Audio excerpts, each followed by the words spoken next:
Tariff rollback? Where the trade war could go from here. This is Now You Know. I'm Rob Snow. Deeper than the headlines. The answers you need to know. This is Now You Know with Rob Snow on News Radio. It's hard to know what to expect next with Donald Trump's trade war. For a while yesterday afternoon, there seemed to be some hope that the Trump administration would reconsider the 25% tariffs on most Canadian exports and the 10% tariff on Canadian energy. That hope was fueled by an appearance on Fox Business News by Trump's billionaire Commerce Secretary Howard Lutnick. Speaking with host Larry Kudlow, Lutnick said the president was thinking about meeting Canada in the middle. Both the Mexicans and the Canadians were on the phone with me all day today trying to show that they'll do better. And the president's listening because, you know, he's very, very fair and very reasonable. So I think he's going to work something out with them. It's not going to be a pause, none of that pause stuff. But I think he's going to figure out, you do more and I'll meet you in the middle some way. And we're going to probably be announcing that tomorrow. So somewhere in the middle will likely be the outcome. The president moving with the Canadians and Mexicans, but not all the way. Ed Lutnick, as he has before, hinted that one of the end goals of all of this might be a renegotiation of CUSMA. That's the last free trade deal Canada signed with Mexico and the Trump administration, the deal the Trump administration is now refusing to honor. Well, I think he's going to think about USMCA. He's got people in USMCA, you know, people in who are backing the way he set trade up in his first term, and those people outside of it. So he's really looking carefully at that, trying to figure out, is there a way in there that he can come in the middle where he'll give the Canadians and Mexicans something, but they've got to do more. They've got to end fentanyl death. You can't just say, it's okay, people can die. That is just not a thing. That interview happened shortly after the stock markets closed for normal trading for the day, just after 4 o'clock Eastern time yesterday afternoon. It was a brutal day for the markets. All the gains on the stock market made since Trump recaptured the White House have now been wiped out, and what was once a Trump bump has instead become a Trump slump. Later in the evening, Donald Trump made an address to the U.S. Congress, and during that speech went after Canada again with his often repeated claim that the United States subsidizes Canada. We have been ripped off for decades by nearly every country on earth, and we will not let that happen any longer.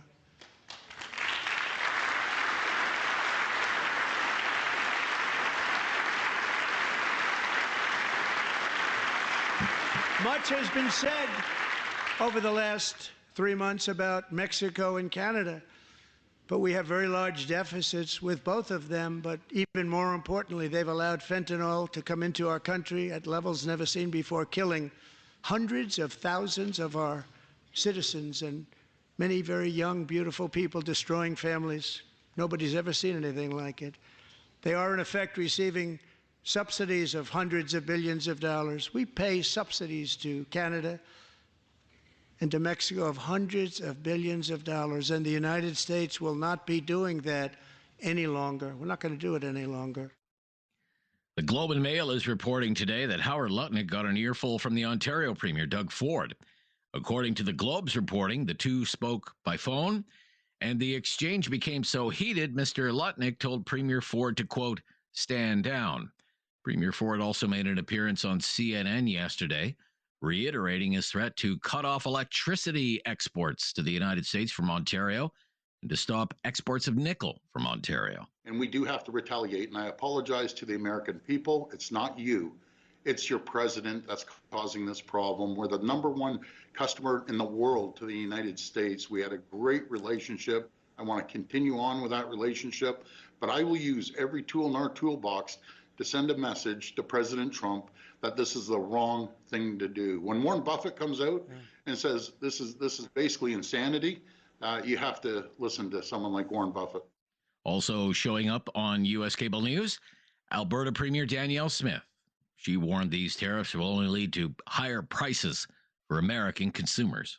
The refiners in the United States are going to have higher costs. American consumers are going to have a higher cost. You're going to see it, the price at the pump, more so in the areas where refineries are 100% reliant on Canadian oil. So it's, and as you know, if you increase the cost of energy, you increase the cost of everything. So it's going to have an inflationary effect in the U.S. We're already seeing the effect on the stock market today. Investors don't like the decisions that have been made today. And the best move would be to try to de-escalate as quickly as possible. Let's get down to talking about what the real issues are, as opposed to a pretext, and then solve those irritants so that we can get on with having the best tariff-free relationship that I think any two nations have in the world. As for the tariffs, there's been no news from the Trump administration so far today. Nothing about rolling back those tariffs or meeting Canada in the middle. Donald Trump and Justin Trudeau are supposed to speak at some point today. As for the financial markets, not nearly as bad as yesterday, just slight losses, small gains all around. The Dow Jones Industrial Average down just 50 points right now. The NASDAQ down about 40 points. The TSX up today around 68 points. And the Canadian dollar last traded at 69.60 cents US. That is up 19 basis points on the day so far. I'm Rob Snow. This is Now You Know. And this is News Radio.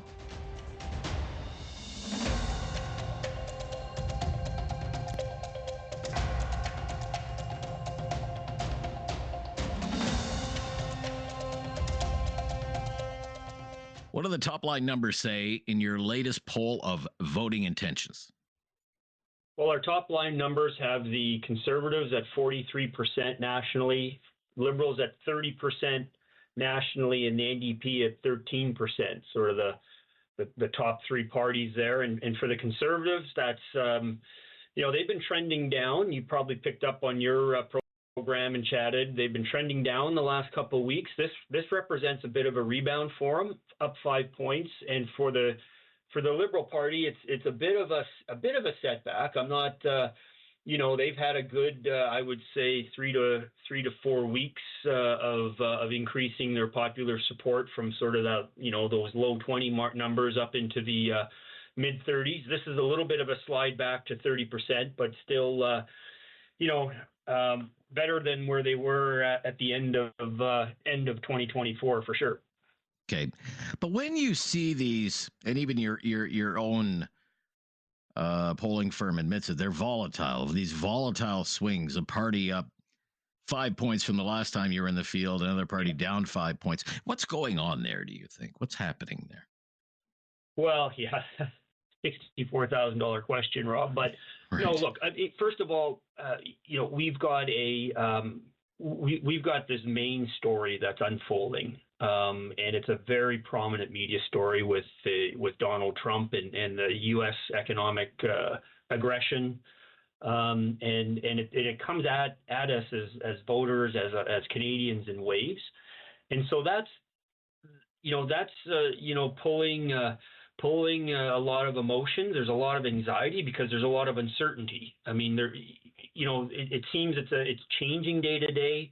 Implications are being widely reported, but they're being like sort of, these are possible consequences. They're not necessarily a reality yet. So that just translates into anxiety for Canadians, and so they're reacting, I think, very quickly to things our Canadian officials are doing. And I will say, Prime Minister Trudeau and the Liberal government has probably had its best month and a half in terms of performance, or in the eyes of Canadians, that they've had in the 9 years they've been in office.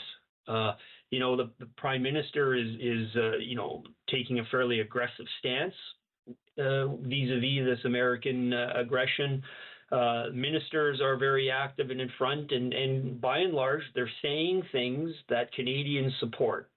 Defending Canada, retaliatory tariffs. These are things that are supported by Canadians, and so that's having an impact on opinion.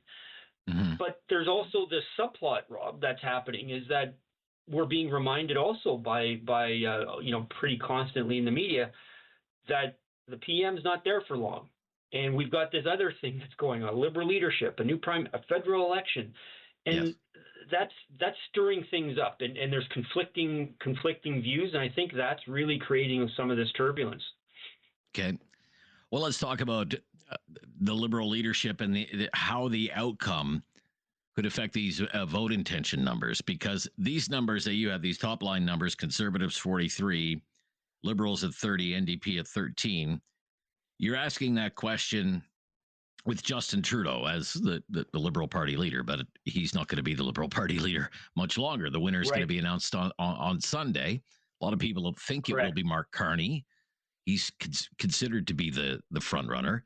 If it's Mark Carney as the Liberal leader, what does that do to the horse race? Well, yeah. So and that's also sort of been a bit of a subplot and news story throughout the last couple of weeks. But in our last poll, Mark Carney actually does a little bit better than what the Liberals do currently with Justin Trudeau in the ballot. With Mark Carney on the ballot, the Liberal support goes to 33%, and the Conservative support slides down ever so slightly to 41%. So the Conservatives still, if the election were tomorrow with Mark Carney as Prime Minister, they would still do well. But the gap would be narrower. Instead of a 13-point gap, you've got an 8-point gap. So there is a little bit of a tightening up there, and I suspect the other thing, and I mentioned this in another media publication with the National Post, that Canadians are still really getting to know Mark Carney. Like there's I would suggest a very superficial sort of understanding of who Mark Carney is. Central banker, economist, businessman, all sound pretty good. From appearances, he seems very calm and pretty reliable. So those things translate fairly well for voters, especially voters who are getting anxious about this U.S. economic aggression. But I dare say there's still lots of narrative around Mark Carney that's going to come out and become part of the sort of the what voters understand him to be as a leader, and that. The Liberal leadership hasn't really pushed that out very much at this stage. The two debates last week, I don't think they were great for Mr. Carney, and perhaps that's having implications. But nonetheless, that is going to be sort of a bit of a wild card, and again, will have an impact on public opinion as Canadians get to know more about him, more about his positions, his policies, even some of his past positions that may inform voters and may change opinions one way or the other. Okay. Great to hear from you today, Andrew. All the best. Really appreciate it. Always enjoy the conversation, Rob. Have a good rest of the program. You too. Andrew Enns is Executive Vice President at Leger Central Canada. I'm Rob Snow. This is Now You Know. This is News Radio.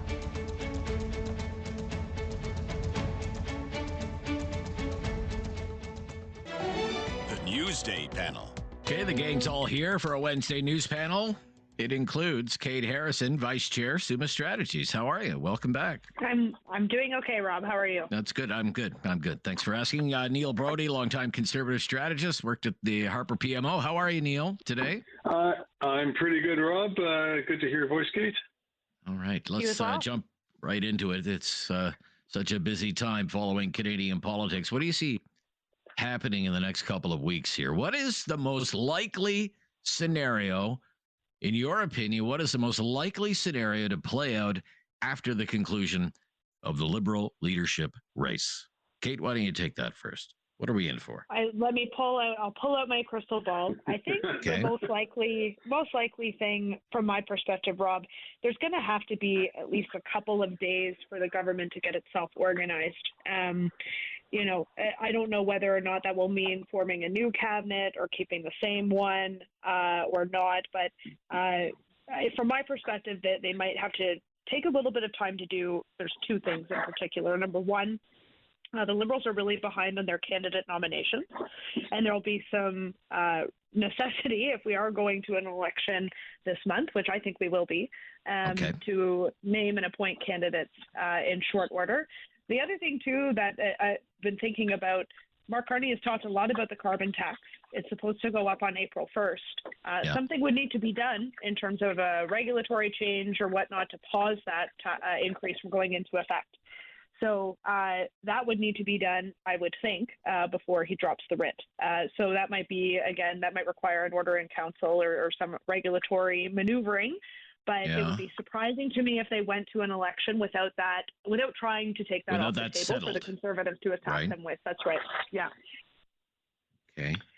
So that's what I think is likely. But I'd say, if you're looking for a date. No, I'm not looking for a date. I guess what I really want, under your scenario, do you see any scenario where the Commons resumes? And there's a throne speech. And I think that would be a strategic mistake for them. The NDP are bleeding. You don't pick up your opponent when they're down. You keep them down. And I think for the Liberals, they're in a really great position right now with a hemorrhaging NDP to take advantage of their weakness, frankly, and test voters' confidence. Okay. Well, over to you with your crystal ball, Neil, and what you think is the most likely scenario to play out after the conclusion of the Liberal leadership campaign. Well, much like Kate, I do have to use my crystal ball as well. I have no idea. It will be moderately chaotic. Not only, I think the country has to be ready for, at the federal level anyway, some uncertainty over the next 3 weeks for sure. I think that's as long as the Liberals can last without calling an election off.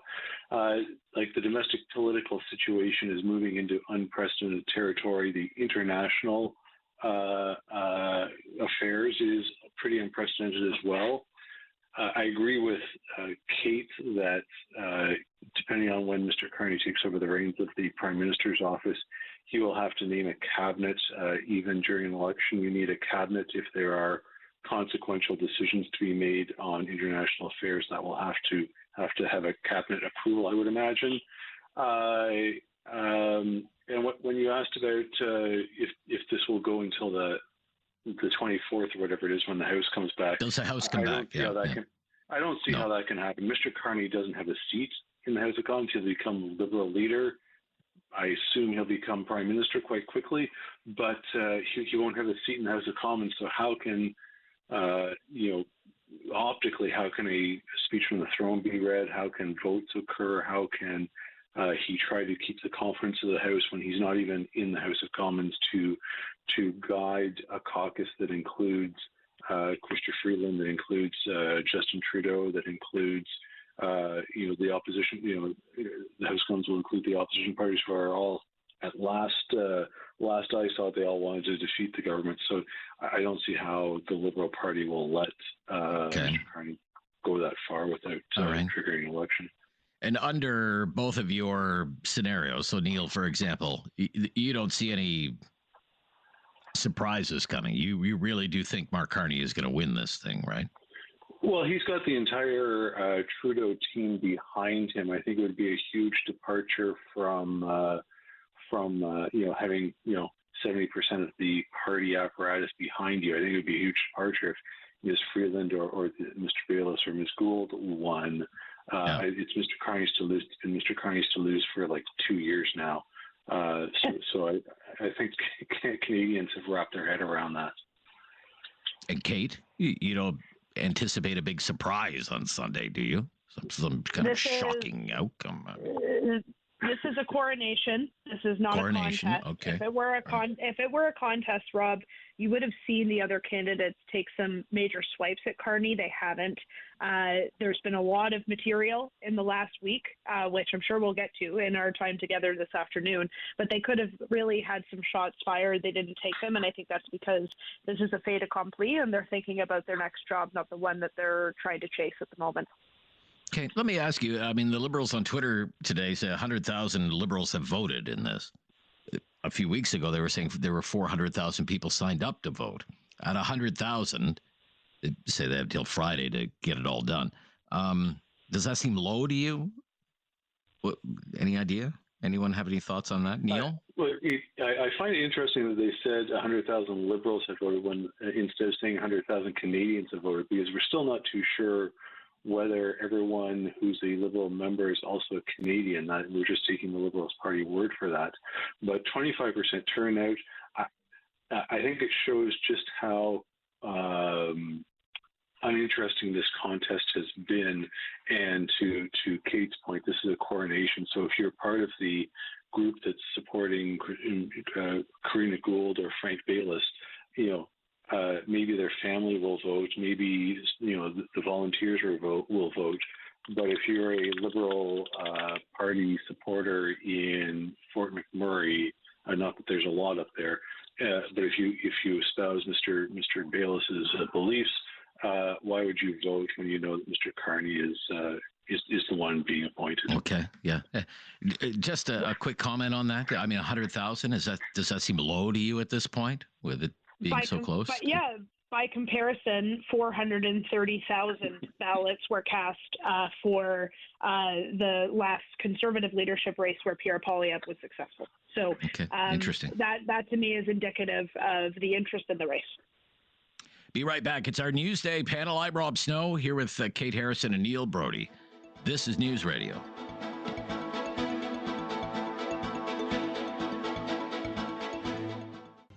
Back with our Newsday panelists today, Kate Harrison from Summa Strategies and longtime Conservative strategist Neil Brody. What do you think, Neil, about the way the Carney campaign has handled their candidates' various mistakes over the last few weeks? I know he took about 10 minutes of reporters' questions in Calgary yesterday, but it was certainly seen they're keeping him well hidden from public view, if you want my opinion. What do you think? Well, remember the Carney campaign team is the Trudeau team. And so the Trudeau team that's managing his leadership is doing what it needs to usher him into the top spot of the Liberal Party. They've taken a page, obviously, out of Mr. Trudeau's playbook and gloss over every mistake as if it never happened. Last week it was, you lied about being involved in the move of a Canadian company to the U.S., and his response was, well, I guess I wasn't precise enough. But what you uninformed people don't realize is that I've had many important jobs. Like, that was kind of his transition from lying to why he should be a prime minister. I don't know if he's doing a good job. The media, both, especially at the Globe and Mail, Shannon Proudfoot and Bob Fife, have both noted that his campaign team runs away after taking 2 or 3 questions from the media. I'm not sure that's a good look to give to the media, because they're the ones who write the stories. But they're doing a great job of hiding him. We've got to remember he's running to be leader of the Liberal Party. This isn't a general election, so his main focus right now is to be elected by the whatever it is, 300, 400,000 domestic and foreign members of the Liberal Party, not the 30 million or so Canadians that would vote in the next election. So if they're keeping it hidden, that means he's going to Liberal events, not public general election events. And you were around in those days, Neil. Mr. Harper writing a statement about Mr. Carney maybe embellishing his role in saving Canada's economy during the financial crisis of 08-09. Mr. Carney didn't really say anything about that. It was a statement from the Carney campaign. The Carney campaign said. And I just don't know how much longer they're going to be able to get away with that. They have to get away with it until Sunday. Until Sunday, okay. Yeah, Kate, what do you think? I mean, he's been pretty out of sight. Not out of mind, but out of sight. Yeah, but very strategic communications move on the Liberals' part to keep him guarded and kept in a box. When he has been let out of the box, he's put his foot in his mouth, to your point, Rob. And I think we are seeing some of the detriments of a person who has not been in the political arena before. So I think part of it is just, trying to really put parameters on how often he is made available to the media, because he tends to be not super careful with his words. Now, I'm willing to give him some slack in terms of being new to politics, but he was also the governor of the Bank of Canada. These folks are trained within an inch of their life from a media perspective. They have to be very careful about their words.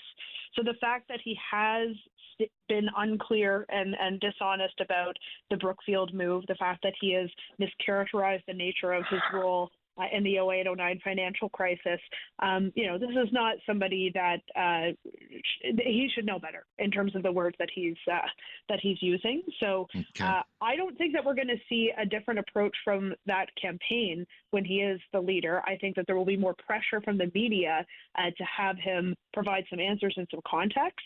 But the truth is that when you peel back these layers, he's not great in terms of providing a succinct line for media to chew on. And a lot of his ideas and proposals, Rob, are the same as what the current crop of Liberals would suggest we do. So there's not a whole lot of room to create contrast because they share a lot of the same views and perspectives.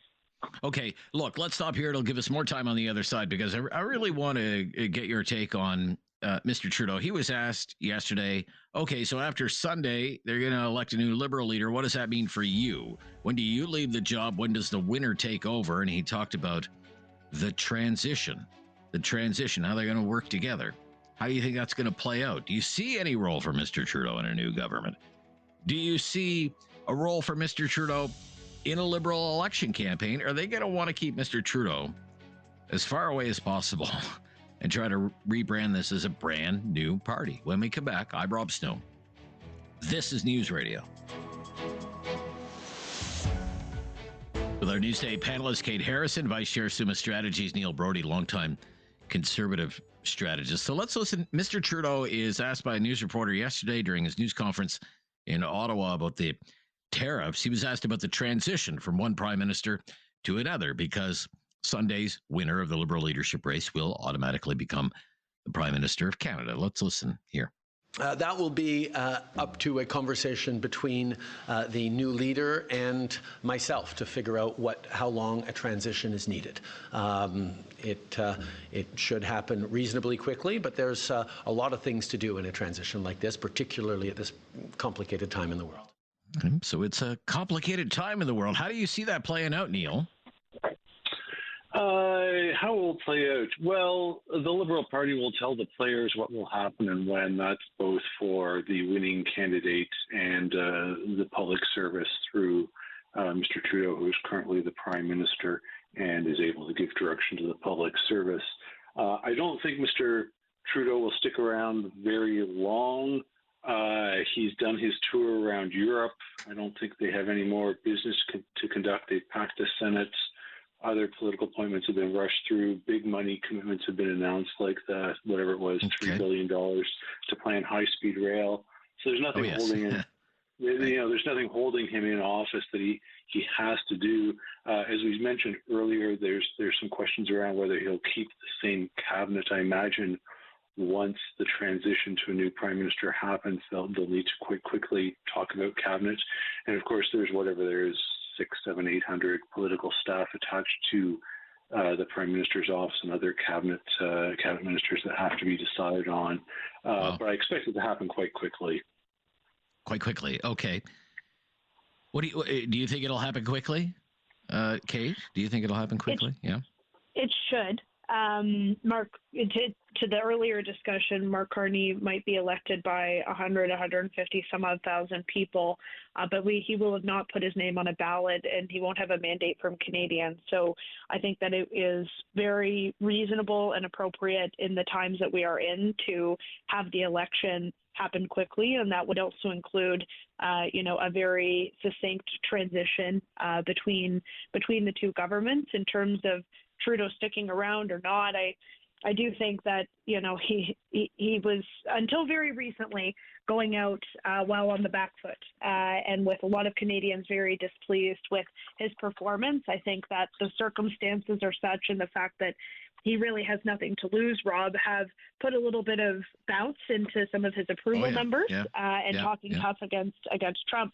I'm not sure he would have called the president negotiation tactics dumb if he were remaining in the office. But in any event, he seems to be positioned to go out on a high note. I think that he will take the win where it is right now and not stick around too much longer. He'll move on to greener pastures. Okay. You wouldn't see him, or if you were a Liberal, would you even want him to be part of your election campaign, Neil? Trudeau. Trudeau, yeah. Trudeau. Yeah, listen. I think Mr. Trudeau, I expect him to campaign on behalf of Carney. I don't know if it'll be up front in the window or whether it'll just be behind the scenes, raising money, organizing things in Montreal for Mr. Carney. Of course, Mr. Trudeau will be involved in the transition, the second transition. If Mr. Carney runs an election and wins, there'll need to be something going through. Mr. Trudeau has the institutional, for as much work as he did, he's got some institutional memory of what's happened for the last 9 years, so he's useful. But then I expect after a respectful amount of time, Mr. Trudeau will show up somewhere either directly attached to the government in a position or in a position that allows him to influence, the policy files he championed while in office, anti-oil, climate action, Indigenous issues, gender issues, that sort of thing, so that he can do some good work on behalf of the party, but not be in the party. Gotcha. Okay. Is that what you would expect, Kate? Yeah, I think that it would be great if they campaigned together. We should definitely talk about that more. I'd love to see that. But no, I think for what Trudeau he may be absent from the campaign trail, but to a point Neil made earlier, it was a good one. A lot of the team is the same. That is why the transition can also be fast, frankly. A lot of the people that have been working for Trudeau, supporting him by his side, moved right over to the Carney campaign. So there really is not much of a transition. Not much of a transition. Yeah. Okay. Yeah. All right. Very good. Great to hear from both of you today. Thank you so much. We'll speak soon. Bye-bye. Take care. Kate Harrison from Sumas Strategies. Neil Brody, longtime conservative strategist, veteran of the Harper PMO. Call now and have your say. 1-833-668-2577. Welcome to Talkback. It's 2 hours of debate and discussion on the big issues of the day. Today's topic: Trump, Canada, the 51st state, tariffs, where things go from here. There are a couple of important things that we want to ask you today about this, because this remains the biggest story in the world. One of them has to do with this idea that Donald Trump really wants to take over Canada. This idea that when he says he wants to make Canada the 51st state, we should take that seriously. Should we take that seriously?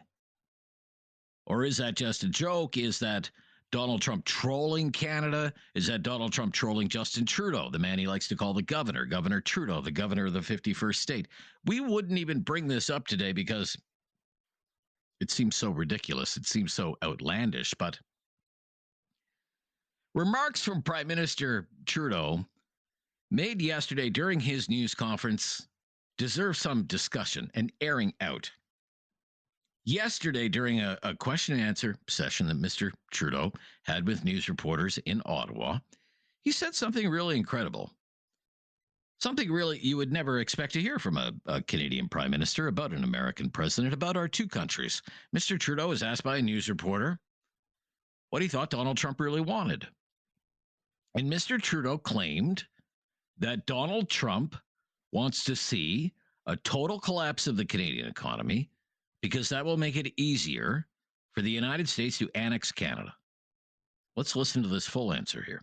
I think in terms of what he wants, I heard he talked about banking again this morning in a tweet, which doesn't make any sense because American banks, there's about 16 American banks currently active in Canada holding about $113 billion worth of assets in this country. So the American banks are alive and well and prospering in Canada.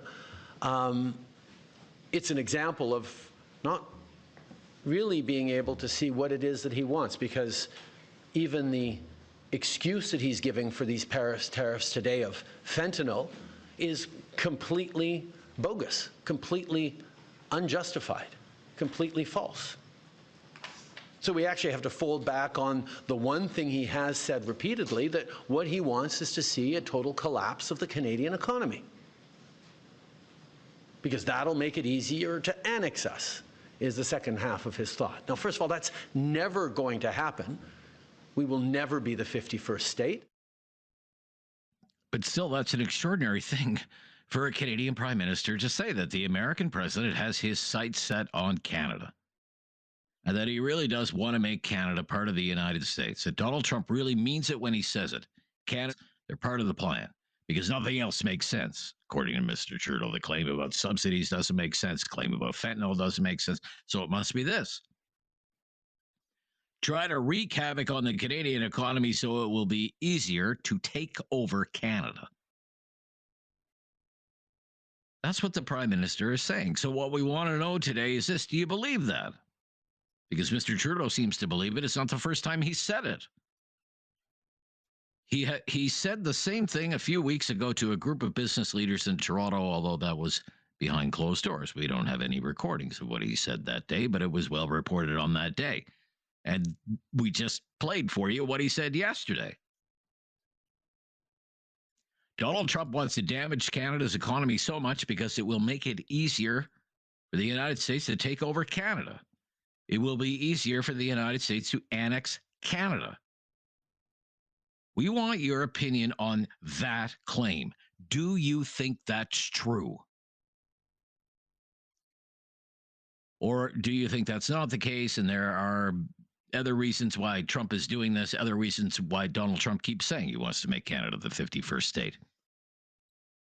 1-833-668-2577, 1-833-668-2577. Now, here's another topic related to this whole thing, and it has more to do with the domestic political situation right now. The Liberals are just days away from choosing their new leader. You'll find very few people who think that person's not going to be Mark Carney, the former governor of the Bank of Canada. There's a very good chance that there's going to be a federal election campaign, probably launched sometime this month.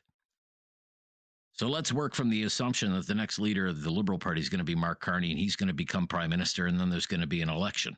That's what everybody thinks is going to happen. We know the Conservative Party leader in the next election is going to be Pierre Poilievre. We know the leader of the New Democrats is going to be Jagmeet Singh. The issue dealing with Trump, navigating the Trump turbulence, is going to be a big issue in the next election campaign. The Trump tariff story, the talk about making Canada the 51st state. It's the biggest political story in the country right now. And it's going to be something that a lot of Canadians will be thinking about when it comes time to cast a vote in that election. Who is the best person to deal with Donald Trump, and who is the best person to manage the Canadian economy given these threats from Donald Trump? Who would be best for Canada right now? So we also want to know today, who's that person? Is it Mark Carney? Is it Pierre Poilievre? Is it Jagmeet Singh? What would you say? Who is it? Who has what it takes to stand up to Trump and manage our economy at the same time through what could be some very troubled times ahead? Our phone lines are open right now. The call-in line, 1-833-668-2577, 1-833-668-2577. Mr. Trudeau has said more than once Donald Trump is serious when he says he wants to make Canada the 51st state. Do you think Donald Trump is serious when he says that? Do you think the ultimate goal for Donald Trump is to take over Canada? And thinking ahead to the next federal election, who is the person you think would be the best person to deal with Donald Trump and manage the Canadian economy in the years ahead? Is it Mark Carney, Pierre Poilievre, Jagmeet Singh? 1-833-668-2577. If you've never called before, just mention that to our call screener, and we'll make your call a priority. Join the discussion. It's Talk Back on a Wednesday. I'm Rob Snow. This is News Radio.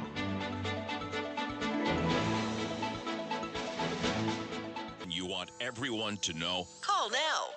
Hello. 1-833-668-2577. It's Talk Back on Now You Know with Rob Snow. Trump in the 51st state, and who is the best person to deal with Trump and manage our economy? Those are the topics for today. Mr. Trudeau has said on more than one occasion that Donald Trump is serious. You have to take him seriously when he says he wants to make Canada the 51st state. Do you think Donald Trump is serious when he says that? And with an election campaign on the horizon, who is the person you think would be the best person to deal with Donald Trump and manage Canada's economy? You know the names by now: Mark Carney, Pierre Poilievre, Jagmeet Singh. Let me bring you up to date on some developments here. Trump and Trudeau spoke on the phone. The Prime Minister's office released a readout. It says, quote, "The Prime Minister and President spoke today about trade and fentanyl. Both countries will continue to be in contact today. Both countries will continue to be in contact today." And that's all it says. Then on Truth Social, Donald Trump posted just moments ago, Justin Trudeau of Canada, well, at least he didn't call him the governor. Maybe that's progress. Justin Trudeau of Canada called me to ask what could be done about tariffs.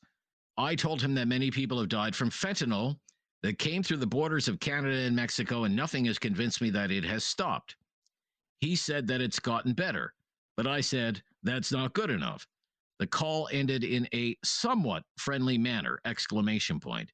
He was unable to tell me when the Canadian election is taking place, which made me curious, like, what's going on here? I then realized he is trying to use this issue to stay in power. Good luck, Justin. Okay, so there you go. 1-833-668-2577. You know as much as I do. Herman in Calgary up first on Talkback. Hi, Herman. Hi, Rob. Thanks for taking my call. I think that last comment from Mr. Trump on Truth Social probably says it all, frankly. And, like, is he serious? I don't think practically it's possible in any meaningful time frame to annex Canada. I think it's just basically been a slight against Mr. Trudeau, which is well earned, by the way.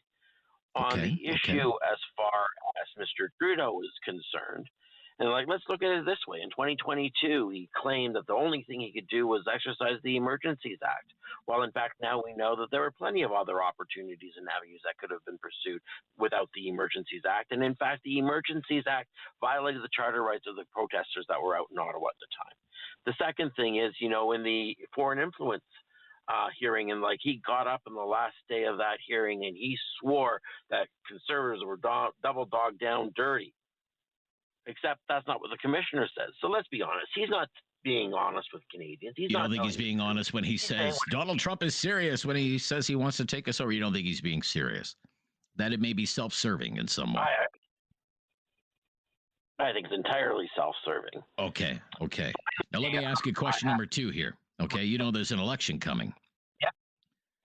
Donald Trump's only been the president for 44 days. Whoever gets the job has to deal with this man for years to come and manage our economy. Who's best equipped to do that? Let me put it to you this way. There is no such thing as Team Canada. Otherwise, we would have pipes going east, west, and north, and like to get Alberta's oil product to markets around the world. It's self-serving of Mr. Trudeau, Mr. Lacroix, and Doug Ford, and they like to now say, oh, we have to have a Team Canada approach. Rah, rah, rah, rah, rah. They sold this country out already. They're just now trying to keep pieces of the scraps that are left. So if you're asking me, Mr. Singh certainly stood beside Mr. Trudeau through all of this and over the last 10 years. And Mr. Trudeau has sold us out. Mr. Guilbeault has sold us. What about Carney? What about Mr. Carney is playing a shell game. Okay. So what about Poilievre? Does that leave Poilievre by default for you? Sorry, I'm an Albertan, and of course it means Poilievre. Okay, all right. I gotta go. Thank you. Let's. I gotta go. We're at jam-packed phone lines today, like yesterday. So have to keep it short sometimes. Let's go to Halifax and take a call from Murray. Murray, you're up next. Hi, Murray. Hello, Murray. Lost Murray. How about Guelph? Let's take a call from Guelph then. Mike is in Guelph. Hello, Mike. Hey, Mike. How you doing today? Yeah, I'm Rob. You're Mike. Let's. Sorry. That's okay. That's okay. So Mr. Trudeau says Donald Trump is serious. We have to take him seriously when he says he wants to make Canada the 51st state. Do you believe that? No, I don't believe that at all, Rob. You don't believe that? Okay. Why? Well, you got to go back a little bit and you see the politics that's taking place. And Mr. Trump is an expert when it comes to analyzing people, what they're doing and what their next step is.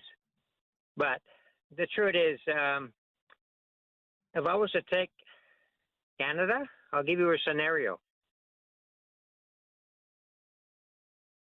You got Alberta, and you got Newfoundland. Okay? Alberta subsidizes Ottawa quite a bit, and most of the revenue goes to Quebec. Isn't that correct? Well, that would be the claim from Albertans. Yes, that would be the claim from Albertans. Equalization doesn't work that way. Equalization comes from money collected by the federal government. It's based on fiscal capacity, and there are about 3 people in the country who understand the formula, and I'm not one of them. Yeah, but the most of the money that goes to Ottawa, a lot of us come from of all the provinces, Alberta. You are right. Alberta gets nothing in equalization. You're right, and Quebec gets the most. Fair enough, right? If I was the president of the United States, and if you wanted to take over Canada, you just do it very simply. You have Newfoundland. That's a poor province. They have lots of minerals and oil, and they're strategically where they're located. The reason why I'm saying that is because I'm from Newfoundland. Okay. Yeah. And you make them an offer, and they join the U.S. Okay. And then you got Alberta. We're a little tight on time. In fact, we're over time. I'm asking some pretty basic questions here. Is he serious? No, he's not serious. He's not serious. Okay. He's not serious. Who do you think, with the election coming, who is the best person right now in a leadership position who would be best equipped to deal with Donald Trump? Is it Carney? Is it Poilievre? Is it Singh? Is it any of those people? Be Poilievre. Okay. I got to end it there. Thank you. A little tight on time. Got to run. It's Talkback on a Wednesday. Trump in the 51st state. There's an election coming in Canada sooner rather than later. Who is the best person to deal with Trump? It's going to be a big job for the next prime minister and manage our economy. Who is that person for you? 1-833-668-2577. This is News Radio. Something on your mind you want everyone to know? Call now. Hello. 1-833-668-2577. It's Talk Back on Now You Know with Rob Snow. Mr. Trudeau has claimed at least twice now that Donald Trump is serious when he says he wants to make Canada the 51st state. Do you think he's serious when he says that? I want to make Canada the 51st state. It'd be a great 51st state. In Canada, we have an election campaign on the way. Who is the person best equipped to deal with Donald Trump and manage our economy? Poilievre, Singh, Carney. 1-833-668-2577. Karen is in Calgary. Thanks for calling, Karen. You're on the air. Go ahead, Karen. Hey, Rob. How you doing? I'm good, Karen. Thank you. Good. I don't think Donald Trump is serious. He's seriously getting into Trudeau's head, though. For the last 5 days, the guy's going to be here. He's playing with him like a mouse. Oh, really? Okay. Absolutely. Okay. Oh, 100%. He's waiting until. That's why he keeps saying, "Hey, where's the election? When's the election coming? When's the election?" Because he can't wait to get rid of the guy. Maybe. Just like all of us. Maybe. We're all waiting to get rid of the guy. Okay. The end of the week cannot come fast enough for me. That it's about trolling Trudeau more than wanting to take over Canada. Yes. You believe that? Okay. Okay. Yeah, okay. Now, you know there's going to be an election. Now, I know you're out there in Calgary, so maybe this is a rhetorical question, but who do you think is the best person to deal with Donald Trump in the years ahead and manage our economy? Somebody's going to have that job soon enough. Karen, who is that person? Oh, we lost Karen. That's too bad. Okay. 1-833-668-2577. How about Jody? Let's go to Jody in Calgary. Hi, Jody. Hey, how are you doing? I'm good, Jody. How are you? Not too bad. Good. First of all, like your last caller there, I agree with her 100%. Trump's just messing around with Trudeau, and Trudeau's so brain dead that he just keeps on blabbing his mouth, and it's like, oh my God, like when is this guy gonna please this go away? Okay. Okay. Well, he'll be gone soon enough. Well, yeah, and then Carney's going to take over, and Carney's just another Trudeau. I mean, like like Trudeau recruited him. It's like a basketball team, and a coach is retiring, and the next guy's going to take over on the team, the assistant coach, which is Carney. So Trudeau will be around, he'll be around, still. And who do you want dealing with Trump? Who do you want dealing with Trump? I would say Poilievre would be great with dealing with Trump because Poilievre's no nonsense, and he's a straight shooter, I think. And and I just think that Trump doesn't want anything to do with Trudeau and his cronies, in my opinion. Gotcha. Okay. Thank you for sharing your opinion on Talkback today. And you can do so as well right after the news. The latest breaking news coming up next here on News Radio.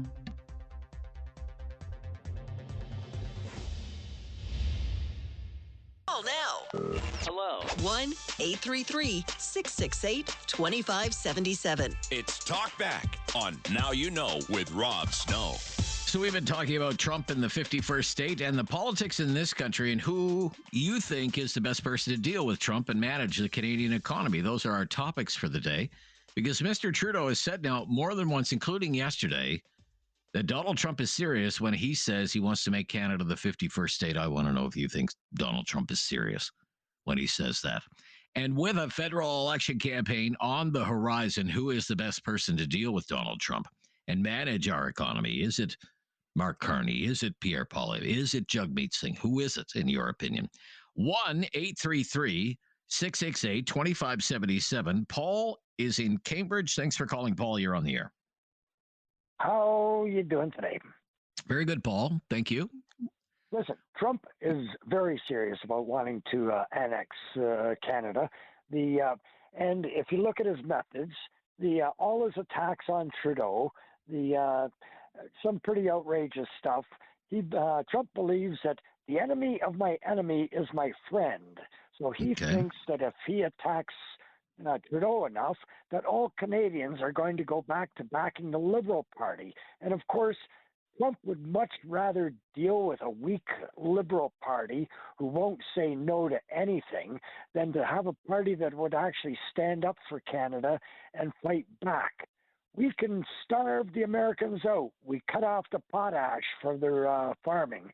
We could freeze them out, pull the switch on the electric power. We can ground their transport systems just by turning off the valves to the oil. We have the power. The Liberals aren't. The Liberals are afraid to use the power. And that's what Trump wants. I think the oil situation, Paul, is the oil situation is a little more complicated because if the taps turn off from Alberta, that means the taps turn off as well for a lot of central and eastern Canada as well, because the pipeline network goes through the United States before it comes back into Canada. Right? Do you want to pay, if you could get gasoline at all, you want to pay $5-6 a liter for gasoline? Because that's what you'd be looking at. Yeah, and how long do you think the U.S. would survive without our potash, without our electricity, without our crude oil? They're going to shut that. It's who blinks first, and it's going to be the Americans when they're sitting there, no electricity, no food, no nothing. Okay. But you think he's serious, though? You think he's serious, though? Yes, he is serious. You do? Okay. The only way to do it is economically, and he's going to try and put that pressure on the Liberals. And Liberals, hey, we're going to suffer in the short term, but we can do it. We can turn off the taps and bring the American government to their knees. Okay. There's going to be a new prime minister soon. Maybe it's Mark Carney. Maybe it's Pierre Poilievre. Maybe it's Jagmeet Singh. That person's going to have to deal with Donald Trump. Who's the best person to do that? I know for Trump, the best person is Carney because he can walk all over him. The worst case for Trump is to have Pierre Poilievre in power because he won't drop to his knees to kiss the ring of the U.S. president. All right. Thank you. Paul in Cambridge. Kyle in Listowel up next. You're on the air, Kyle. Do you think Trump is serious on the 51st state? You think he's serious when he says that, Kyle? Oh, 100%. Bring back Harper. I mean, we should not be. Anybody that says they're going to annex a country or try to take power of a country, we should always take it seriously. These people that say We should not take it seriously. He's just bluffing or whatever. You know, history repeats itself. How many times have other countries said they're going to take over a country and it happens? Look at Ukraine recently with Russia. Look at back in the day, look at World War II. Nobody thought that World War II would ever happen again. And Germany walked all over Poland. So why should we not take it seriously? People are saying that's never going to happen. You know, people never thought that the war on terror was ever going to happen. There'll never be a terrorist attack hit the United States. It happened. So I think we should take it seriously. If it doesn't happen, I'd rather be more prepared for it than not prepared for it at all. And in terms of the election, you know, I say bring back Harper because, you know, he was an actual economist. And, you know, I personally think he did very good things during the 2008 recession and stuff. But I think because Pierre Poilievre was under his belt and Pierre Poilievre learned through Harper of how to negotiate deals and stuff, I think Pierre Poilievre is the man to lead this country to talk to Trump. At least he's going to have some, you know, say. But I believe I totally agree with what Paul from Preston said, or Cambridge there, about, you know, worst case scenario and best case scenario for Trump. But I mean, that's just my say on it there. So thanks, Rob. Gotcha. Maybe you should be the negotiator. Thanks, man. No, you don't want me doing that. Okay, thank you. Vince is in Halifax up next. Hi there, Vince. Thanks for calling. Hey, how you doing, Ron? Great to be on I'm your show. good, Vince. Yeah, I appreciate you being a first-time caller. Yeah, I know you're short in time, but I just say he is serious. He did not impose the 25% tariff, which is going to be paid by American taxpayers. It's a tax increase on our products. So what he was hoping for, I think, is Canada to do exactly what we did, and we put a 25% tax on us now. So now I sleep less, because now I know I'm going to be paying that quicker than I would if we would have stuck with Trump's tariff. And he wants to disrupt our economy, and we fell into it. So I think anyone who replaces Trudeau, I hope they realize that we're playing right into his game. Okay, they're all promising retaliatory tariffs. It doesn't matter if it's Carney, Poilievre, Singh. They're all saying we have to, you know, fight back with tariffs of our own. It's Canadians that will pay those. Canadians will pay those tariffs. Yes. So do you think? Yes. Do you think he's serious about wanting to take over Canada? Vince, do you think he's serious? Absolutely, because you do. This is the only reason why you're now seeing this movement and Americans wanting to talk back their tariffs is because the American people have already started paying taxes. Their gas is going up, their oil. The American people, they're very reactionary American people. They're paying it right now, and they don't like this.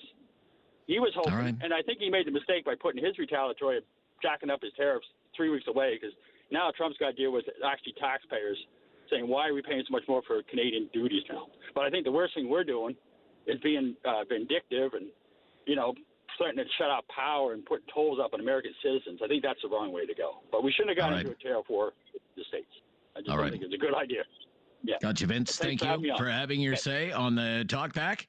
Lots of time to take your call yet in hour number one, 1-833-668-2577. 3 lines available. The wait won't be too long at all. So join the discussion today. We'd love to hear from you. This is News Radio. Everyone to know. Call now. Hello. 1-833-668-2577. It's Talk Back on Now You Know with Rob Snow.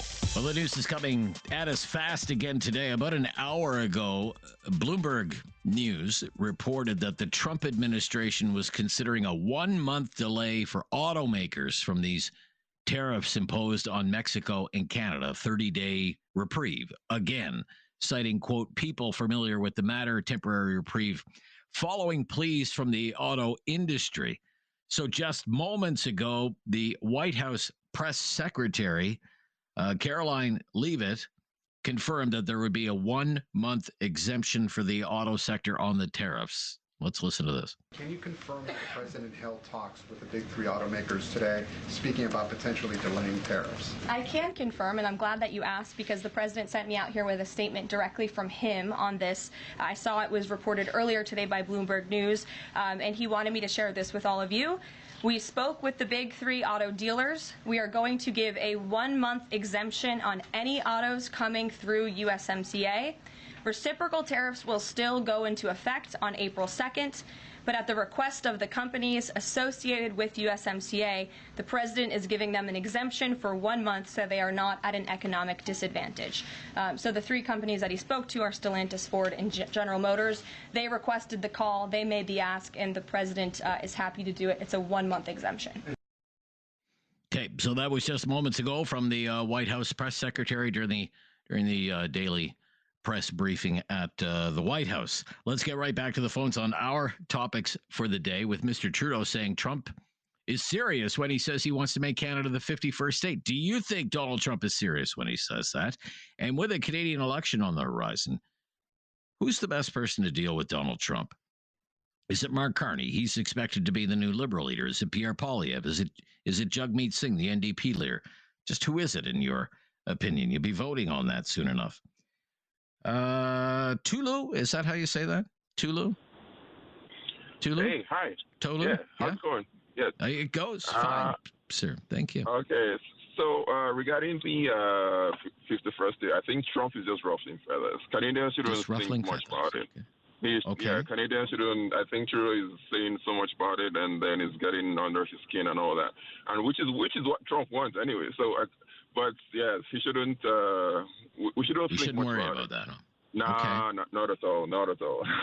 And then regarding who is best to deal with Trump, yes, I'll say Poilievre. And why would you say that? Why would you say that? I don't know, man. Trudeau doesn't sound. He's not been really firm, and he's been indecisive on a whole lot of things. I like Poilievre to be, Poilievre seems to be firm, and even though he's been there for a while, but he seems to know, at least a lot more, and he's more firm, and he's more, I feel he's going to deal a lot better with Trump than Trudeau. Trudeau just, he'll just be, running about, running helter-skelter. Well, Trudeau's not going to be running in the next election. There's going to be a new Liberal leader. It'll be Mark Carney. Now, all the same people who backed Justin Trudeau are backing Mark Carney as well. So. Exactly. Okay. That was what I was going to say. They're still all in the same camp. Still all the same. Okay. All right. Yeah. All right. Thank you for having your say. Have you called before? You've never called before, have you? First time. My very first time. All right. Well, I appreciate that. And I think it's good. It's educative and informative. So that's why I said it. Very kind of you to say. I hope you'll call again sometime. 1-833-668-2577. 1-833-668-2577 to have your say on Talkback, whether you're a first-time caller or not. Love to hear from you today on these issues. Lots of breaking news today. Debbie is in Waterloo. Thanks for calling, Debbie. Hi, I'm a first-time caller, so I'm a little nervous too. That's okay. That's okay. Okay, so what I wrote down here is I see Trump as a gaslighter. So number one, you can't trust anything he says, and I agree that I believe he is serious when he says that, because if you pay attention to history, prior to World War II, the former King Edward, who advocated for Wallace Simpson, met with Adolf Hitler and Eva Braun to forge an agreement to divvy up Europe and the British Isles, wherein Edward would reclaim his crown and make his wife queen, and he would take over the British Isles and anything in that area, and Hitler would take over the Europe. And here we have now Trump and Putin suddenly making nice. And Canada is really the only country standing in either one's way to become a supreme world power. And they say that you keep your friends close, but your enemies closer. So if the two of them are, both of them thinking, oh, well, maybe we could divvy up Canada, but both of them are narcissistic enough to think that they would probably overcome the other one and then become a superpower with Canada. The battleground being the big prize kind of thing, right? Plains of Abraham showdown kind of thing. Oh my gosh! Okay. Wow.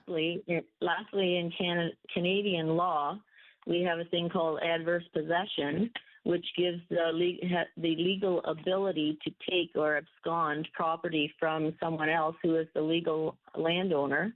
And one of the deciding factors in that, as proof, is that you have publicly announced your intention to claim such property.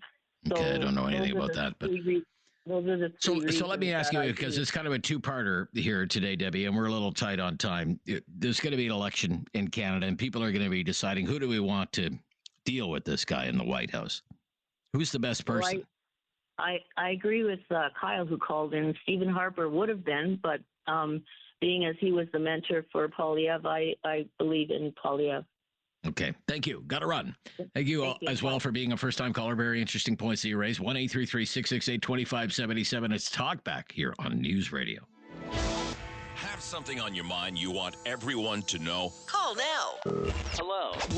1-833-668-2577. It's Talkback on Now You Know with Rob Snow. Okay, just one more update on the whole tariff drama that's happening. So, David, if we could play the clip again of Caroline Leavitt from the White House announcing a 30-day delay in tariffs for the big three. The big three have been asking for a delay, warning of supply chain disruptions and whatnot. Play that tape, David.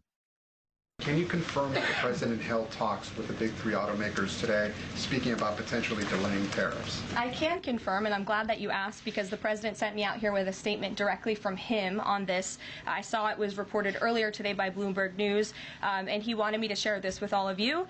We spoke with the big three auto dealers. We are going to give a 1-month exemption on any autos coming through USMCA. Reciprocal tariffs will still go into effect on April 2nd, but at the request of the companies associated with USMCA, the president is giving them an exemption for 1 month so they are not at an economic disadvantage. Okay. So the three companies... So 30-day delay. 30-day delay for tariffs on the auto sector. So that's a major industry, of course, in Ontario. So our reporter at the Ontario Legislature, Richard Southern, with News Radio, has been in touch with Premier Ford's office, and Premier Ford has said this makes no difference. It says it will do nothing to change, quote, retaliatory efforts. We will not budge. Zero tariffs, and that's it. No such thing as being half pregnant. We either have zero tariffs or we're going to get on with the show here, according to Premier Ford. Just another update to throw into the mix. Chris is in Halifax. Hi there, Chris. Thanks for calling. You're on the air. Hello, Chris. Hi, Chris. Good to hear from you today. Do you think Donald Trump is serious? Mr. Trudeau says Donald Trump is serious. We have to take him seriously when he talks about wanting to make Canada the 51st state. Do you think that's the case? Hello. Okay, Chris, we're going to have to move along, I think. Let's go to Rick in Halifax. Hi, Rick. Hello, Rick. Hello. Yeah, Rick, is that you? No, it's still Chris. No, still Chris. I don't know what happened there. My phone blinked, and I don't know. All right, Chris, I'm glad you're with me. I'm glad you're with me. Yeah, I'm glad I'm with you too, Rob. Okay.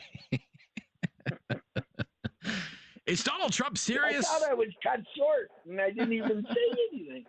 Well, we're going to be cut short if we don't get right to these topics, I'll tell you that. Is Donald Trump serious? Should we take him seriously? No, absolutely not. Okay. No. Why not? Why not? Why not? Why not? He's offering us an olive branch to work with him and to turn North America. I mean, look at it. Mm-hmm. Like Russia's big. Well, we're the second biggest, and we have all sorts of stuff. And Donald Trump wants to work with Canada to absolutely improve the North American economy. And I don't understand why everyone's poo-pooing and ah-ahing about this. It's crazy. I mean, look at what our Canadian governments did to stifle our growth. And it's just mind-boggling to me. I used to work offshore here in Nova Scotia. I worked the Stable Project. I worked off in Hibernia. And I worked out west because, you know, that's what you do as a tradesman. And I worked in the oil field. Okay. I wish we had more time. I wish we could have sorted our phone issues out because we're right out of time. The news is next on News Radio.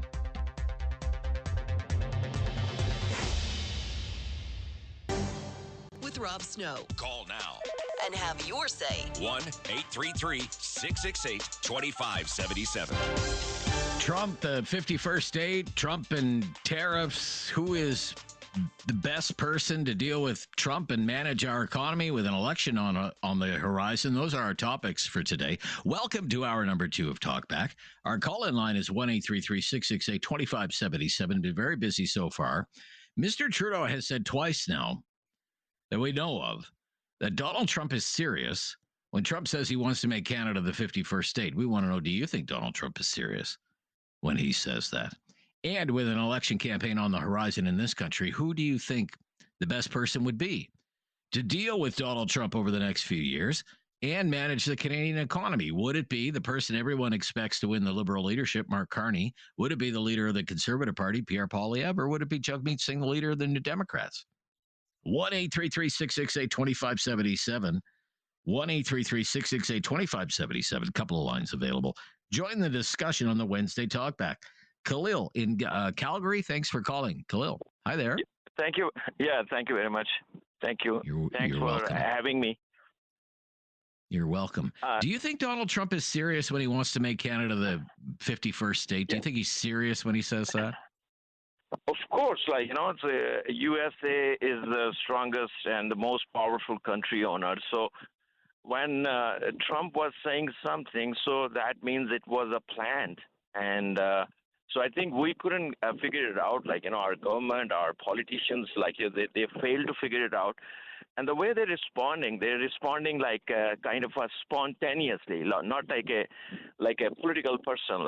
Political person should understand that, if the Trump is saying something, so Trump is the most strongest president in the recent, American history.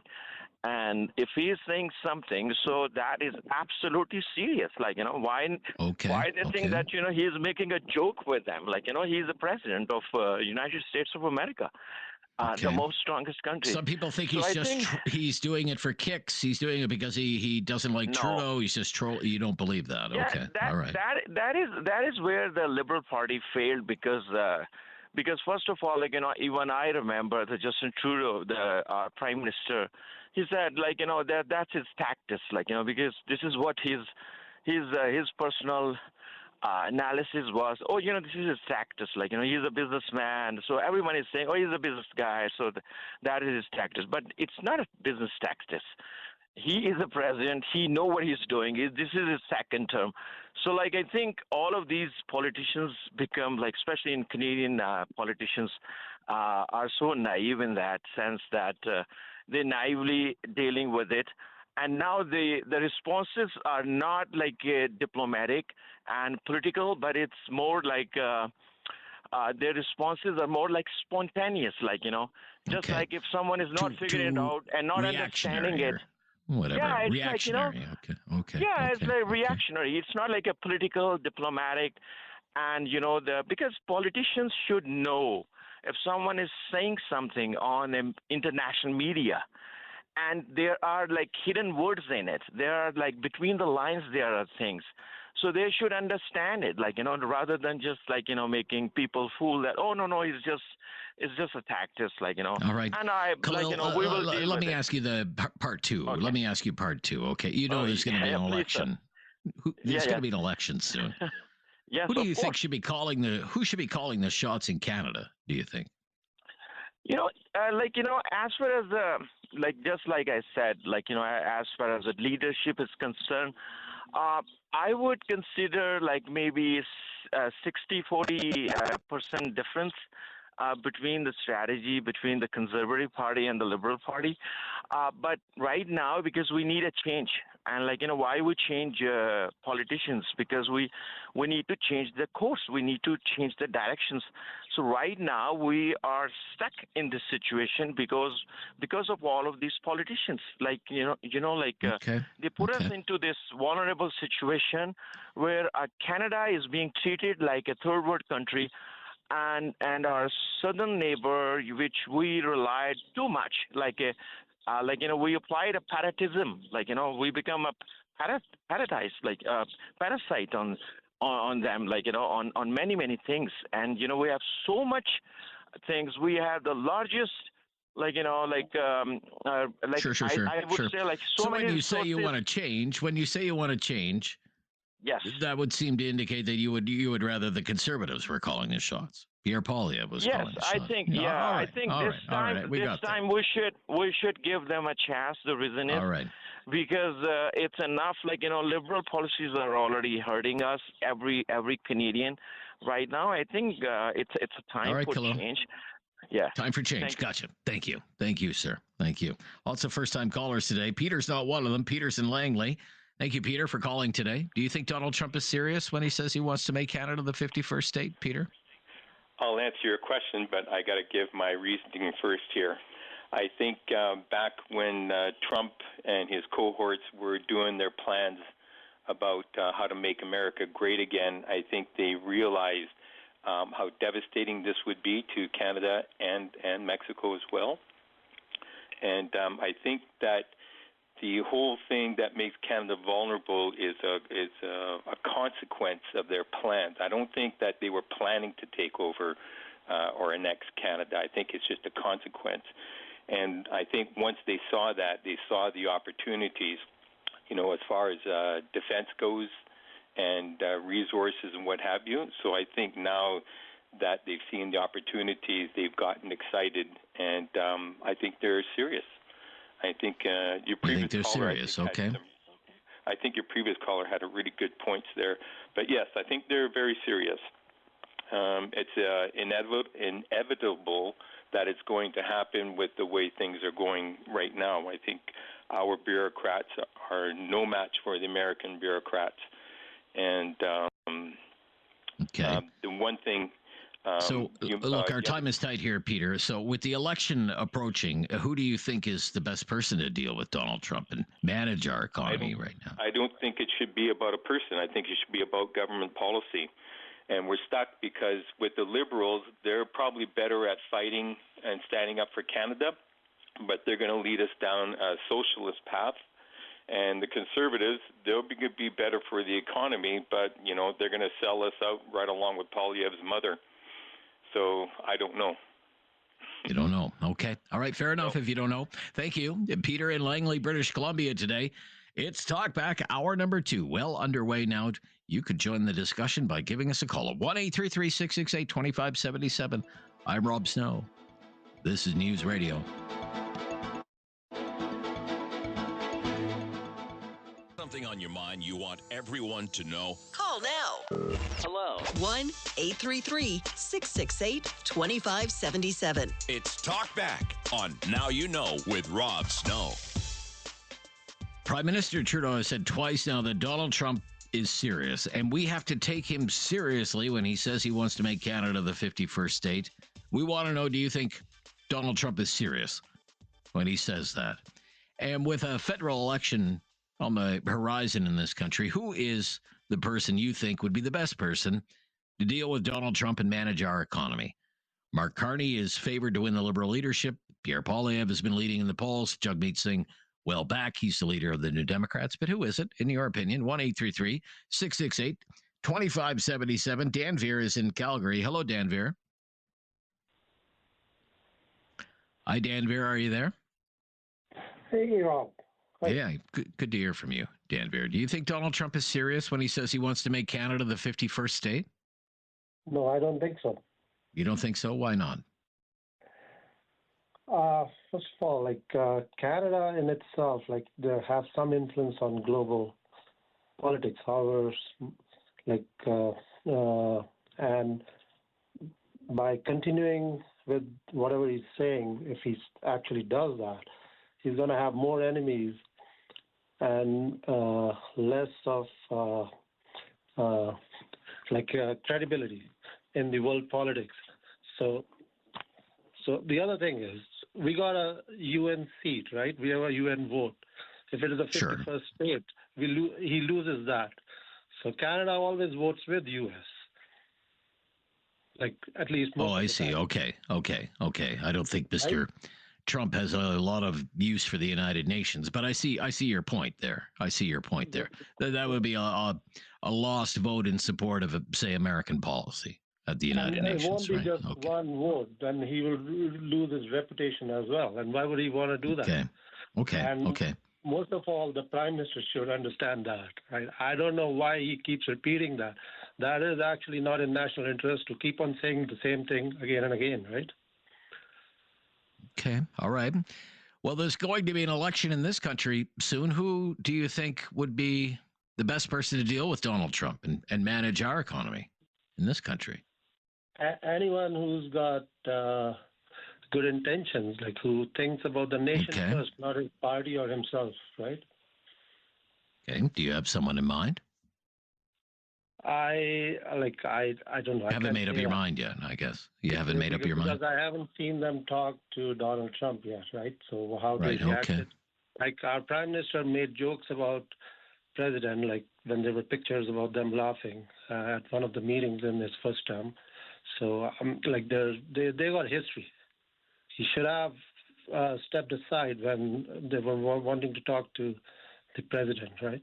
So I don't know. So this is all messed up. One thing about terrorists, like I wanted to say, if let's say by accident, like a neighbor is barbecuing, like by accident they start a fire in our house. Like our effort should be to put out the fire, not go and burn neighbor's house, right? That would be the preferred course of action, I think. Yeah, so that's what okay. Mitigate the problem, not create another one. Mitigate the problem. Don't create another one. Okay, good advice. Thank you, Dan Verta. Tom in Cambridge up next. You're on Talkback. Hi, Tom. Hello. Hi, Tom. Do you think Donald Trump is serious when he says he wants to make Canada the 51st state? Mr. Trudeau certainly seems to think so. I think Mr. Trump, even though he says he doesn't need anything from Canada, he needs Canada's resources. He needs Canada's minerals. He needs Canada's lumbers because they don't have a lot of lump timber in the United States. A lot of that's environmental protection laws down there. The same thing with Greenland. He needs what he doesn't have, and that's what we have. He can't, he wants something he doesn't have. So I think it should be taken very seriously. What I'm finding now is, and I don't know if anybody else is noticing this, is when you watch some of these press conferences, and especially from the press secretary, there seems to be a great gleam and a source of satisfaction knowing that you're willing to sacrifice somebody else's lives for your own. And then you're going to say, well, you can always become our country. Well, I don't want to be part of the United States, which is sort of the same that Ukraine does not want to be part of Russia. So if you're going to force a nation of people from a sovereign country to become part of your country, then you know what's going to happen, not from an economic standpoint, from the other side. Okay. Which is really scary. Okay. I didn't think I really realized. But do you take him seriously when he talks like that? Do you take him seriously? Oh, I do. You do. Okay. So look, just because we're tight on time. Yeah, I would take Christian Freeland right now, seeing she's Christian Freeland. Okay. He doesn't like her. He doesn't like her, and I think the government should be a coalition government, not one single party. Because we've tried this. Why don't you try a coalition government, not a minority government, but a coalition government, and stand together for a change? Thanks, Brian. Yeah. Okay. Yeah. Some people are proposing that. Tasha Keratin had a column in the National Post that Canada should have a unity government. I don't know. I think the divides are such right now, especially when it comes to the progressives and the conservatives in this country. I think you're dreaming in Technicolor that there would be any kind of unity government to navigate through this crisis. It's Talkback. I'm Rob Snow. Join the discussion. Trump, tariffs, the 51st state, domestic politics, electioneering. As everyone tries to convince the voters that they had the best plan to deal with Donald Trump and manage the economy through all of this. We'd like your say. Like to hear your say on all of this. 1-833-668-2577. It's Talkback on News Radio.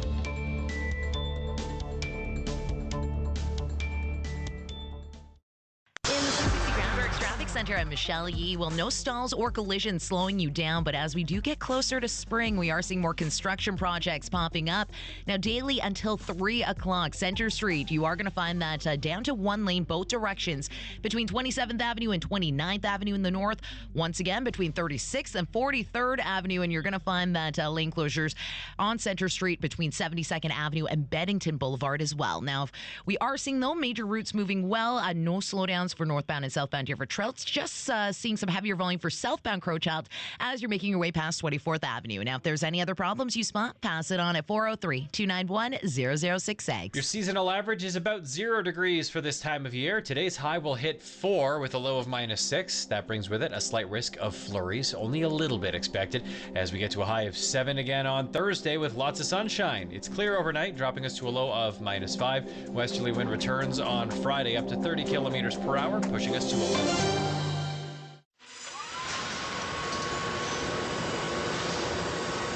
Do you know what the scariest sound to hear on a factory floor is? Silence. That means something somewhere broke. Production has stopped, and now you're paying your workers to wait while the team troubleshoots and tries to fix the problem. Finally, there's a proactive way to reduce equipment downtime, thanks to MaintainX. MaintainX is the asset management system that brings your maintenance downtime to 0. MaintainX lets you build preventative maintenance schedules, manage work orders in real time, and access the data you need to make better decisions. Downtime equals death in the production world, so make unplanned downtime a thing of the past. Try MaintainX for free. Control the daily operations of your business and transform your maintenance program by going to maintainx.com. That's maintain and the letter X.com. It is absolutely the right time to buy. Whatever you do, do not buy. When seemingly reliable sources say opposite things, who do you trust? Get trustworthy and unbiased investing information at checkfirst.ca. Brought to you by the Alberta Securities Commission. Interest rates have finally started coming down for the first time in 4 years. Now is the time to use a flexi line from Capital Direct to take control of your plans and finances and make it happen. Maybe it's that renovation you've been thinking about or investing in a new property. If you could borrow $80,000, $280,000, or even $2.8 million, how would you invest in yourself, your life, and your future? Find out why Canadians have been trusting Capital Direct for decades. Call Capital Direct today at 1-800-NEW-CAPITAL. CapitalDirect.ca. Google Safe Search automatically filters explicit content, helping kids search more safely online. Find more safety settings for kids and teens at g.co/families. When you need to go. Calgary's trusted traffic team knows how to get you there. With traffic and weather, together every 10 minutes on the ones. 660 News Radio, Calgary. It's Wednesday, and we know what to expect tonight. Tune in for all new episodes of Chicago Fire, Med, and PD, starting at 8 on City TV, or stream it on City TV Plus. Random quotes. Life is what happens when you're busy making other plans. John Lennon. Want to know? Call now. Hello. 1-833-668-2577. It's Talk Back on Now You Know with Rob Snow. Trudeau has repeatedly said now Donald Trump is serious. We have to take him seriously when he says he wants to make Canada the 51st state. We are asking, do you think that's true? Do you think it's true that we have to take that seriously? Or is Trump just trolling Canada, joking, trolling Trudeau? We have also been asking about the upcoming election in this country and who is the best person you think to deal with Donald Trump in the years ahead and manage the Canadian economy. You know the names by now. Mark Carney expected to win the Liberal leadership. Pierre Poilievre, the leader of the Conservative Party. New Democrat leader Jagmeet Singh. Just who would be on your list? 1-833-668-2577. This idea of the 51st state just won't go away. Reporters keep asking about it. And White House officials keep commenting on it. It came up today during the White House press briefing. Here again is the press secretary for President Trump, Caroline Leavitt. continues to call the Prime Minister of Canada, Justin Trudeau, Governor of Canada. I'm curious what he means by that, and if there are any plans that are moving forward with trying to make Canada the 51st state. And I have a follow-up on the economy as well. Sure. Well, the president put that in his True Social account, or his True Social post earlier today. He feels strongly that it would be very beneficial for the Canadian people to be the 51st state of the United States. They wouldn't be paying for these tariffs. They'd have much lower taxes if they were part of our great country. Okay. And she has a big kind of smile on her face while she's saying it. I don't know if that means we're supposed to be in on some kind of joke or whatever, but let's go to Eric in Halifax. Thanks for calling, Eric. Hi, Eric. Hey, Rob. How you doing this afternoon? I'm good, Eric. Thanks for calling, Eric. No problem. All right, then. Like I said to Andrea, and I'll say it to you for what it's worth, I know he's a PC, but he's the only fella that I've heard in the last 3 months that's got a backbone. And I push that other guy out of the PCs, get in there as the runner-up, because the PCs don't want the Liberals in the House. I would say Doug Ford would be the guy that could stand Doug Ford. up. Okay. And also, you like that guy. Okay. All right. I like Doug Ford. He's got a lot of backbone. I mean, I haven't heard anybody else say anything strong. And I've been listening to this. I'm getting a little bit frustrated about it, like everybody else. And like I said to Andrea also, next time there's an election, which is coming up, Carney's probably going to get it from an economical point of view. And the Canadians will find a reason to complain when the next prime minister, him or she, screws up. And I hate to use that tone of voice. I know that's not fair to on the radio. That's okay. That's why I didn't go on the radio with this conversation. But we're going to find an excuse. It doesn't matter if it's the NDP, the PCs, the Liberals, or the Quebec people. We're going to find an excuse why we don't like this particular lady or man. And that's my honest opinion. All right. Fair enough. I thank you for sharing it today, Eric. Good to hear from you again. Hope all is well on your end. Talk back in the home stretch right after the latest breaking news. Hope you'll join the discussion. Trump dominating Canadian political affairs again. Have your say. This is News Radio. Call now. Hello. 1-833-668-2577. It's Talk Back on Now You Know with Rob Snow. So Mr. Trudeau said yesterday during his news conference in Ottawa that Donald Trump wants to collapse the Canadian economy because he thinks that it will make it easier to annex Canada. That's Mr. Trudeau's claim, and it's not the first time he's made that claim. He made the same claim about a month ago, back when these tariffs were supposed to come into effect the first time around. You remember February 4th, and that day came, and then there was a 30-day reprieve, and then that expired this week, and now there are tariffs. But he has claimed twice now that he's serious, and we have to take this talk from Trump seriously, that he wants to make Canada the 51st state. Is that how you view it? That we should take it seriously? And also, we could be into a federal election campaign in a week, maybe 2 weeks. This is the big issue right now. Trump, tariffs, the Canadian economy. Who's the best person to deal with those issues, in your opinion? Carney, Poilievre, Singh, you know the names. They're all out there in the news every day. Steve in Okotoks, thanks for calling, Steve. You're on the air. What's your opinion here, Steve? Hello? Yeah, hi there, Steve. You're on the air. Oh, hi. Okay. Yeah, you know what? As far as Trump being serious, he's definitely serious. He wants our minerals, our oil, and our water. He wants Ukraine's minerals. He's on a real estate hunt. He wants us. He wants. He can't get all of Ukraine. He wants Greenland. Things didn't work out the way he wanted in Panama with the canal. Yeah, he wants everything. So you think we should take him seriously when he says that? Oh yes, yes, definitely. oh yes. Yeah, we need to fight back. Need to fight back. Okay, fair enough. Yeah. So yeah. with the election coming soon in this country, and this being, one of the big issues, dealing with Trump and managing the economy, who's the best person for that job? You know what? Good question. What? Good question. Good question. I like Peter's assessment. Your caller of little From bit Langley. ago. Yeah. Okay. Yeah. I like his assessment that You didn't know. Yeah, not really. I'm worried. I'm afraid. You're worried and afraid. Yeah. You don't have a lot of confidence in any of them? Not really. No. Not really. Okay. No, All right. no. Okay. All right. No, Well, you're being really, honest, Steve. We don't have much. We don't have much experience, or like with any of them. Well, no. being Plus, man. I mean, this with the United States. I mean, it's kind of uncharted territory, isn't it, for everyone? Right, to deal with yes. this situation from the United States. Okay. Thank you, Steve. Very interesting. Good to hear from you today.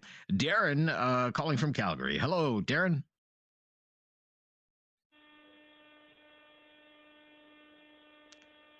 Hello, Darren. Can you hear me? I can hear you. I hear you just fine as well, Darren. Do you think we need to take Donald Trump seriously when he says he wants to make Canada the 51st state? I think we should not take him lightly on that. Oh, take him lightly. Okay. I do believe that he would like to make Canada the 51st state. It's just that he's got 40 million Canadians that would disagree with him. Yeah, So, that seems to be the case these days, for sure. Yeah. Yeah, We're okay. a very sovereign nation and patriotic, and you can't disprove anything that what do I want to say? You can't take that man for his word because he flip flops all the time. Right. So, Okay. So I really don't know one way or the other if we should take him serious or not, but we should. I think maybe we should take him a little bit more serious than we have been, because he likes to boost his ego, Oh, sure. Yeah. Yeah, every day he's on the news, and he just Oh, loves yes, sir. Yeah. Okay. So with the election coming up in this, with the election coming up in this country, maybe Poilievre might be a good Poilievre, choice. okay. Yeah, get rid of the carbon tax for one, because April 1st is coming, and Canadians are already stretched as it is, and then with a 25% tariff and carbon tax on top of that, I think we've had enough, Yeah, sure thing. Yeah, tariffs, carbon tax. I mean, the Liberals say they're going to get rid of that carbon tax. I would still like to know the mechanism on how they're going to do that, because the carbon tax was brought in with an act of Parliament. Usually, the normal course of action would be you would have to introduce a new bill, and the House of Commons would have to vote on the bill that repeals the old bill that brought in the carbon tax in the first place. So I know they say there's not going to be a carbon tax come April 1st. I don't know if that's wishful thinking from the Liberals or not. Yeah, I don't know. Yeah, and I don't trust them very much with that. And you don't trust them anyway. Okay. Yeah, it's just, they promise a lot of things. They like to spend a lot of our hard-earned tax dollars, but what are we getting in return? All right. Thank you, Darren, for your call today. Good to hear from you from Calgary today. We'll stop here and take more of your calls in the home stretch of the Wednesday Talkback. 1-833-668-2577. Lots of time to fit you in before we shut things down for Talkback today. Love to hear from you. This is News Radio. It's Talkback on Now You Know with Rob Snow. Trump in the 51st state, should we take him seriously? And who is the best person to deal with Trump and manage our economy, given there's going to be an election soon to decide that question? 1-833-668-2577. Richard is up next. Hi, Richard. Hello, Richard. Hello, Rob. Thanks for taking my call. You're welcome, Richard. Yeah, it's a nice day out here in Alberta. That's good. That's good. Kind of rainy and wet in this part of the country today, Richard. But get rid of the snow. That'll be nice. So, yeah. Yeah, he's had a hard one. Anyway, so do you think we need to take Donald Trump seriously when he says he wants to make Canada the 51st state? Yeah, I do, Rob. I totally agree with the callers previous that said we should take this guy seriously. Like, he, he's brash and bullyish and gets his own way most of the time because he carries a really big stick and he's got all that power behind him, all the money behind him. And what he says is often way over the top, but there's often some logic behind it all. And, previous callers have mentioned that he just loved to get a hold of our resources and our fresh water and our forests and our oil and gas. And, like, he looks at Canada as being just riches that haven't been properly managed and run by a government that has been socialist and not looking towards the best interests of the country financially. Okay. And he just loved to get a hold of this country. He wouldn't have to worry about our far northern border, the Arctic, because I think he's really worried about that too, even more so maybe than our southern border. And Canada's been a freeloader, let's admit it, in a lot of ways, and he would just love on defense, on national defense when it comes to spending money on the military. You're probably guilty as charged there, Richard, I think, right? Yeah. Very much so. You and I agree there, yeah. Yeah, and he's the kind of a guy with the power that he's got. He usually gets what he wants, and what I'm worried about is, if he could do it, he would. His problem right now is it's pretty hard for him to do it because we're so intertwined. And like you take the ruling today or the judgment today, where he would put off for 30 days and give the auto industry a reprieve, right? He would never do that if not for the fact that it's so intertwined up here into Canada, right? Okay. So let's talk about the second part of our show today. We have an election campaign coming up, probably going to be called in just a few weeks from now. That's what everybody's expecting.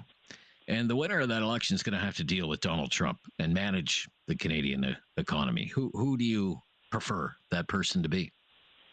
Yeah, that's an easy one for me. It's got to be Poilievre. We need a big change here.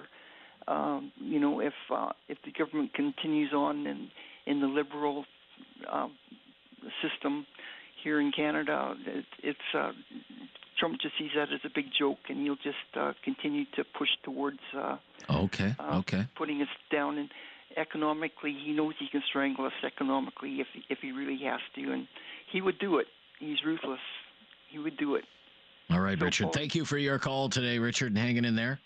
Great to hear from you. Yep. Let's go to John, is also calling from Calgary today. Hello, John. You're on the air. What do you think about this 51st state stuff? Should we take Donald Trump seriously when he says that? John, what do you think? Well, I think it'd be a huge win for Trump if he did ever gain land for the United States, but I don't think he truly believes he's ever going to do it.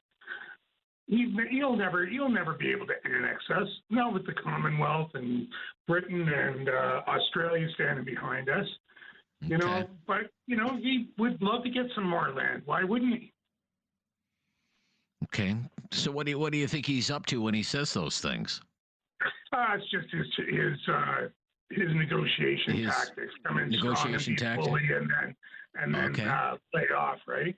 But I do have one question. Is I wonder now that Canada's under siege here and we're getting attacked by the states, I'm kind of curious as to how many other countries are out there taxing their citizens to help us out with aid. I wouldn't think there's too many, but there might be a few. Okay. What do you mean by that? I don't follow quite. Sorry. Well, because we're always the first one to jump in and just hand checks out to all the other countries when they need aid. Oh, I see. Okay, right. Where's you're saying where's the foreign aid for Canada? Where's the foreign aid for Canada? Okay. Seriously, man. Send me a check. I'm waiting.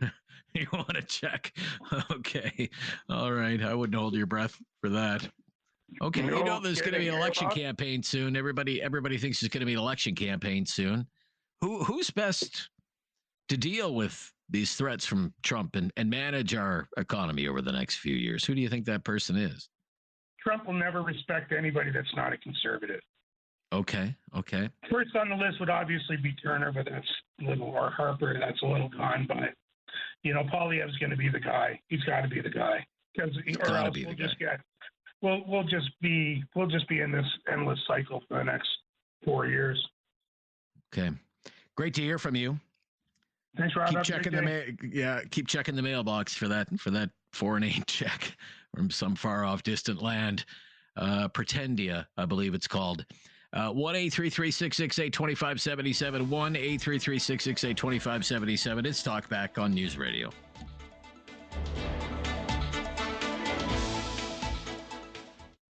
Hello. 1-833-668-2577. It's Talk Back on Now You Know with Rob Snow.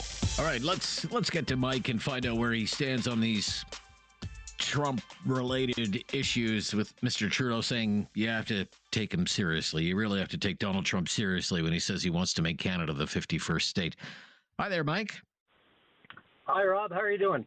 I'm good, Mike. Do you take Donald Trump seriously when he says stuff like that? Absolutely, I do. And I think it would be foolish of anyone not to.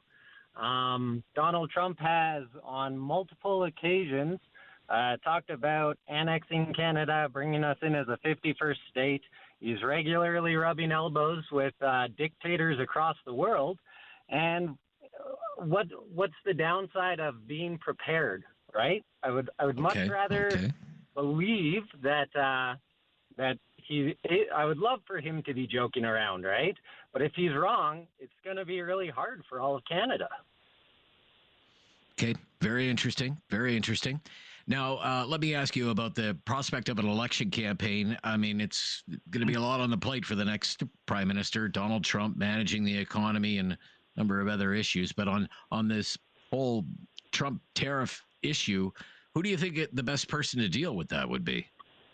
Well, this might be surprising coming from an Albertan, but if Trump is proposing an economic tariff war, I believe we need an economist. I would say Mark Carney would be my vote.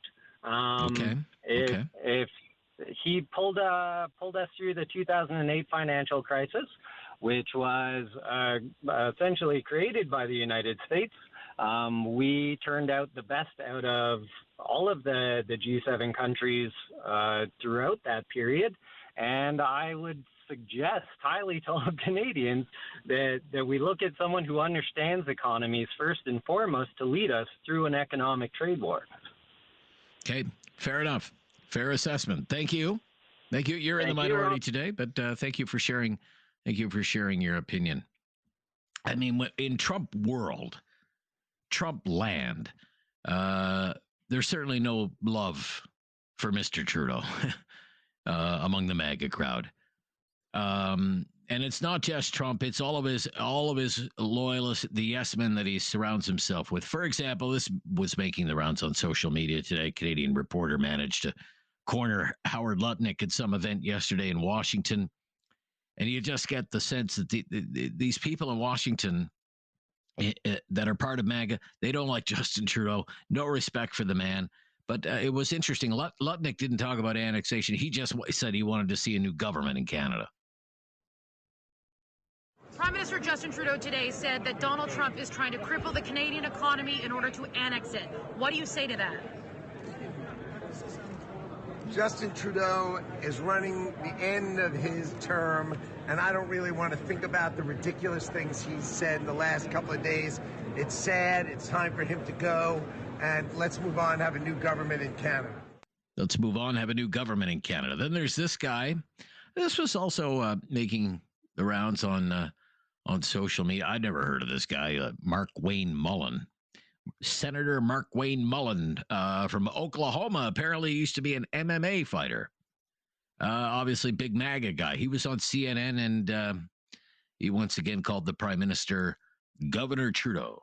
What we would love to do is we'd love to have Governor Trudeau work with us on the northern border and help solve that issue. We would love to have Mexico work with us and solve that issue. Why they don't want to and why they're allowing cartels to openly work in their countries, flowing the illegal activities to us, is the bigger question. Why are they allowing that to take place?